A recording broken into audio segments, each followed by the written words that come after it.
ৰাইজে চাগে এইজন ল'ৰাক ভালকৈ চিনি পায়, কাৰণ এই ল'ৰাজনক আমি চিনাকি কৰি দিয়াৰ প্ৰয়োজন নাই বুলি ভাবো। কাৰণ তেখেতে জুবিন ক্ষেত্ৰক লৈ এটা ধুনীয়া কথা কৈছিল। হয়, জুবিন ক্ষেত্ৰখন ধূলি বালিৰে ভৰি পৰিছিল, চৰকাৰে ভাল পদক্ষেপ এটা লোৱা নাছিল, আৰু এখেতৰ কথাখিনিৰ কাৰণে চৰকাৰে এটা ধুনীয়া পদক্ষেপ লৈছে, আৰু তাৰ কাৰণে মই চেলুট কৰিছো। আৰু আমাৰ অসমৰ ৰাইজে তেখেতক ভাইৰেলো কৰিছো এইটো কথা। কিন্তু এতিয়া তেখেতে ভিউজৰ কাৰণে এনেকুৱা কণ্টেণ্ট কিছুমান বনোৱা হৈছে, যাৰ কাৰণে সঁচাই মই ল'ৰা মানুহ হৈ নিজে লজ্জিত হৈছো, আৰু আপোনালোকে চালে আপোনালোকৰো লাজ লাগিব। কিন্তু তেখেতে কি কৈছে সেই ভিডিঅ'টো মই ইয়াতে লগাই দি আছো, আপোনালোকে চাই লওক। মই কে খাই আছো জানে গাইজ, আপোনালোকে ভিডিঅ'টো চাই লওক।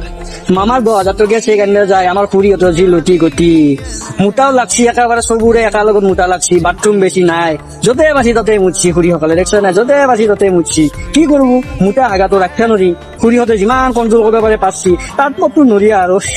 এতিয়া কথা এটা কওঁ মই, চাওক, এই মহিলা কেইগৰাকীৰ ভুল হৈছে, কাৰণ তেখেতসকলেও য'তে ত'তে পেচাব পায়খানা কৰিব নালাগিছিলে।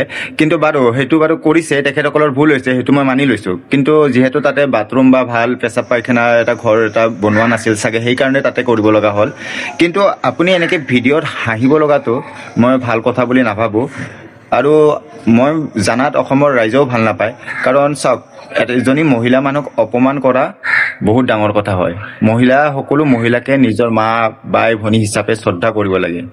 আৰু বিশেষকৈ অসমখনত আমি অসমীয়াক বহুত ধুনীয়া এটা মৰ্যাদা দিওঁ, আৰু বিশেষকৈ মহিলাখিনিক বহুত ধুনীয়া সন্মান এটা কৰোঁ। গতিকে আপুনি এনেকে হাঁহাটো মই উচিত হোৱা বুলি নাভাবোঁ। আপুনি বেলেগ কণ্টেণ্ট বনাওক, যিমান বনাব আছে।